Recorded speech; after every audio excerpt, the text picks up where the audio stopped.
औज़ु बिल्लाहि मिनश्शैतानिर्रजीम बिस्मिल्लाहिर्रहमानिर्रहीम। शुरू करता हूँ अल्लाह ताला के नाम से जो बड़ा मेहरबान और निहायत रहम करने वाला है।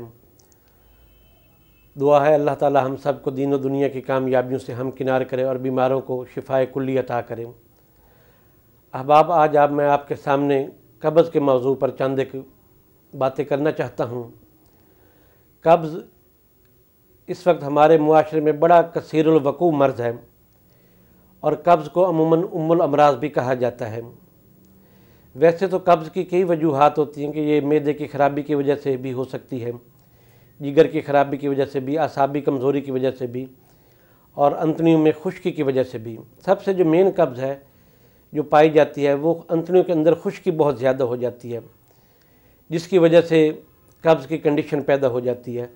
अमूमन जोड़ों का दर्द है, बवासीर है, बास जिगर के अमराज हैं, मैदे के अमराज हैं, इवन यहाँ तक कि जरियान और इख्तिलाम की कंडीशन जो है वो भी कब्ज़ की वजह से हो सकती है आपको।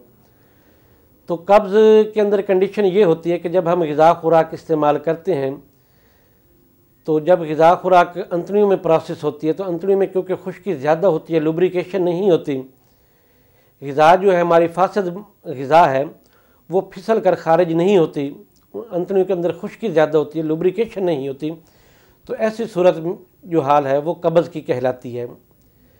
तो अहबाब, आज मैं आपके सामने कब्ज़ के लिए एक बहुत ज़बरदस्त और बहुत मुख्तसर सा नुस्खा शेयर करना चाहता हूँ। आप अहबाब इसे बनाएं, इस्तेमाल करें और फिर मुझे बताइएगा।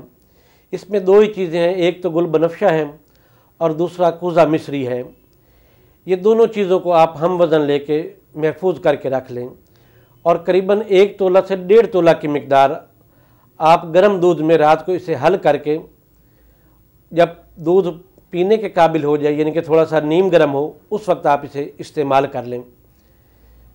तो इंशाअल्लाह ताला इससे हफ्ता अशरा के अंदर जो है कब्ज़ का जो मूज़ी मर्ज़ है, हत्ता कि जिसको दायमी कब्ज़ है, वो भी इससे मुकम्मल तौर पर ठीक हो जाएगा। अंतड़ियों की जो लुब्रिकेशन है वो भी बहाल हो जाएगी। और ये आपने याद रखना है कि जब आपने ये इस्तेमाल करना है तो आप हो के सो जाएं, कोई चीज़ पानी वगैरह या और खाने पीने की इस्तेमाल ना करें। इंशाअल्लाह ताला हफ्ते 10 दिन के अंदर जो है कब्ज़ का जो दायमी मरीज़ है, दायमी कब्ज़ का जो मरीज़ है वो शिफा याब हो जाएगा। इसी के साथ इजाज़त दें अपने भाई हकीम अहमद रज़ा दीवान को। अल्लाह हाफ़िज़।